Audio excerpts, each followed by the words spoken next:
Hi everyone. So I kind of panicked today. My good friend of mine went to my website and I told her to go to Mama B's Soapery. And she went there, loaded it, and literally it was blank.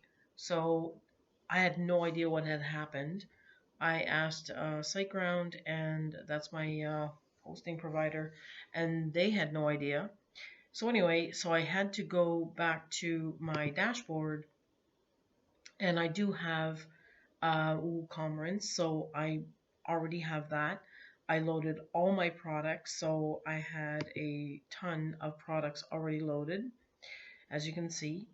And then I went to my main page, my website. So I went to brendadoucette.com, and then when I clicked on here, it came up blank. So nothing. So that was really scary. However, I found a fix. Thank God for Google and the internet. So what you got to do is you have to go over to your dashboard. Okay, so go back to your dashboard, go all the way down to your settings, and then once you get to your settings, go all the way to where it says permalinks.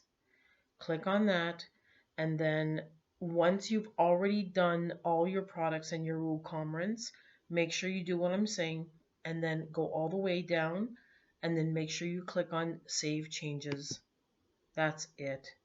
That's all I had to do, but it took me forever to find this information. So I want to pass it on to you and hopefully save you a lot of time because it took me quite a while to figure this one out. So again, I hope that's a great little tip. And now, no matter what, when I click on my link, it now shows my products. So have a great day, guys. And of course, if you like these little tips, please give me a thumbs up and comment. If you need me to answer any questions, I'll do my best to help out. Take care.